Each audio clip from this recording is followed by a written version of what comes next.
My question is about relationships. And I was listening to what you were saying earlier about the list of positive aspects. And I can't remember what it was about, but it was about like someone you're having an issue with. And in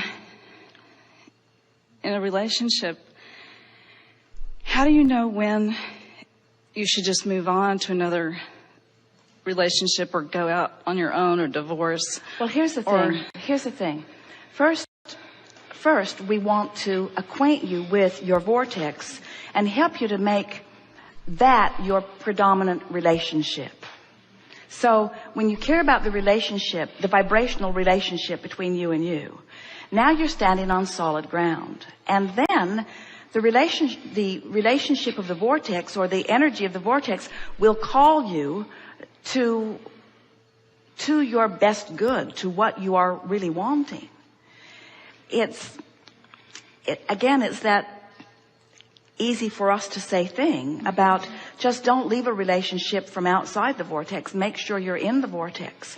And when you're in the vortex, you never leave anything. You just go somewhere else. And there's a huge difference between leaving one place and going to another. In other words, it's the difference between lack and alignment. It's the difference between resistance and allowing. So what you're essentially saying to us is, how much should I tolerate and how bad should it get before I go? Mm-hmm. And we say we would tolerate nothing. In other words, we wouldn't put up with anything. But the most important thing that we want you to hear is, it's not what somebody else is doing to you that's making the relationship not feel good. It's what you're doing to you by making that relationship more important than this relationship, and then resenting that one because it doesn't give you the feedback that you're looking for.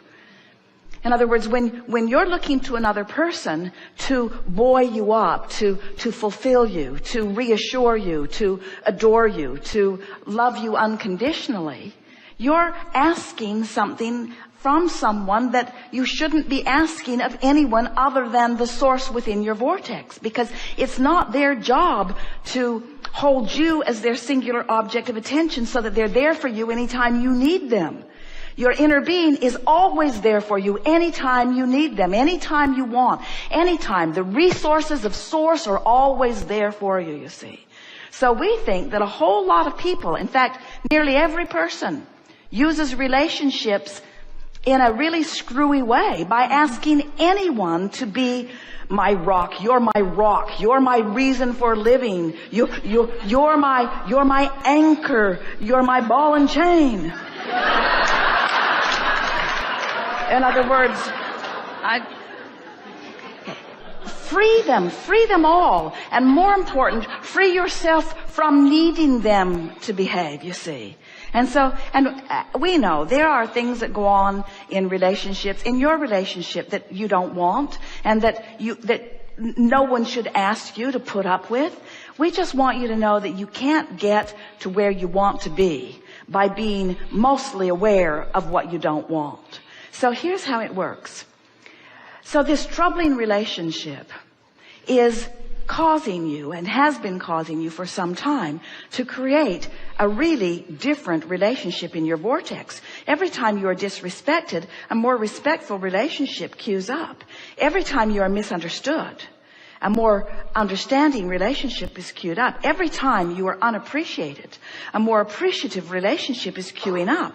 Now, we know, as we said earlier, it's easier to go to the movie and watch the reality of all the color and vividness of real life than it is to conjure imagery of what's in the vortex. We get that. But we want you to understand that there is a vivid, delicious relationship waiting for you that has been carved out of every relationship that you've ever had, that you have access to, but that you have to make a choice, thought by thought, day by day, moment by moment, emotion by emotion. You have to reach for better feeling thoughts. You have to reach for what's here rather than be appalled by what's here. So what you have to do is just sort of put up with it when it's happening, because it's hard to ignore someone who's there.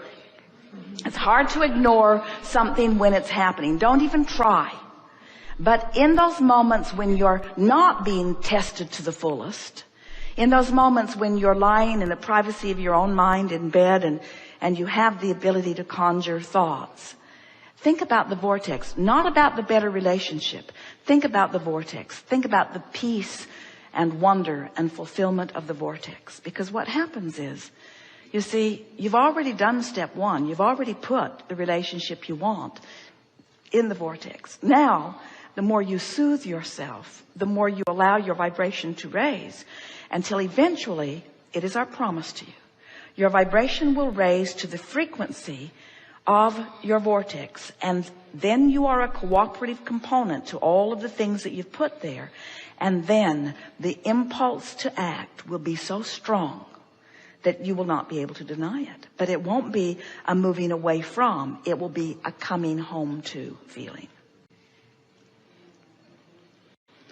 Hard to hear when you're all wrapped up in what you don't want. Yeah. So all these words are doing for you is, as you trust Abraham, as you believe in the overall message of the vortex, what we're doing for you here is letting you know that we've seen what's there. We've seen what's there, and you can see it too. And when you do, you'll know what to do. When you see it, you'll know what to do. What's got you down now, and a lot of people say, well, Abraham, it seems like any relationship is better than no relationship. And we say, not really. Not really. But there are a lot of people that feel that way. This is better than nothing. And we say, you are not in a position where you're having to choose something unwanted over nothing. It's something over something, something wonderful over something not wonderful. That's what the choice is. Something wonderful, something dynamic, something deserved, something equal to who you really are, something in alignment with what you've put there. You deserve a wonderful, wonderful, wonderful, wonderful, wonderful relationship, you see. You deserve a wonderful relationship. That's what's there for you. But you just gotta go to the pantry for a while and eat things that distract you. I have been. So, when my partner is being especially negative, do you... Well, that's not the time to do any work. Just accept that hair blowing. Just accept that hair blowing experience as sort of where you're at. That hair blowing back experience. In other words, well, this is where we are. This is what is. And this is putting all kinds of good stuff in the vortex. Don't tell your partner, because that's just annoying. Yeah. Oh, you're helping me create someone so much better than you. Every time you act like that, my life gets better over here. You don't want to say that. Just know it.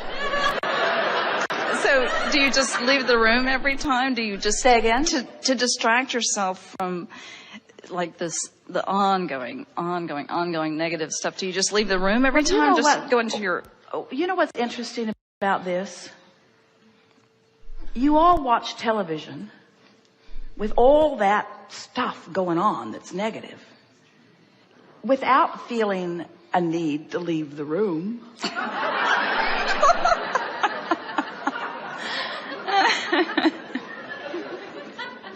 Do you run out of the room every time somebody kills a bug? Do you, in other words, there's all kinds of stuff that you don't necessarily want. The only reason that anyone leaves the room is to make a point. I don't like what you're saying.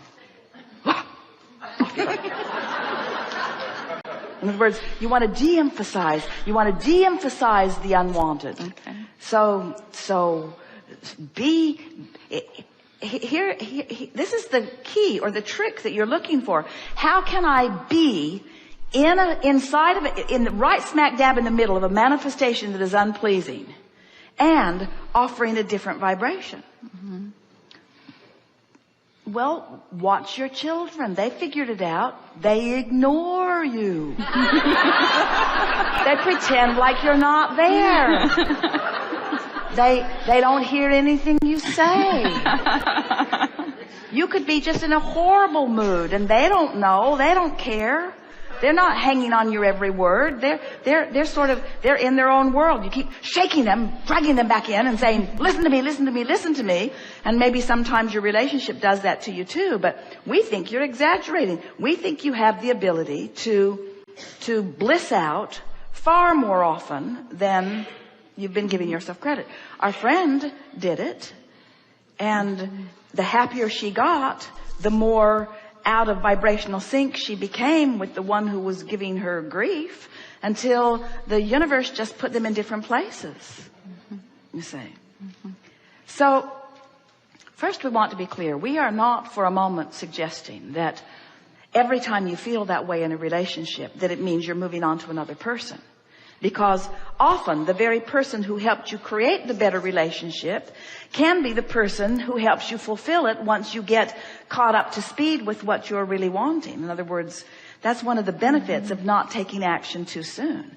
When you get into sync with who you really are, the people around you begin to behave differently. And sometimes you even feel like you're magic. Our friend thinks he's God.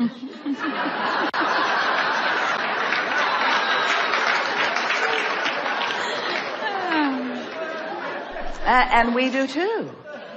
In other words, you have such power of persuasion when you get tuned in, tapped in, turned on. Have you ever been in a situation where something happened and you laughed, and because you laughed, everyone else did too, and it sort of blew over? You changed the vibrational dynamics of the situation from your in the vortex attention to it, you see.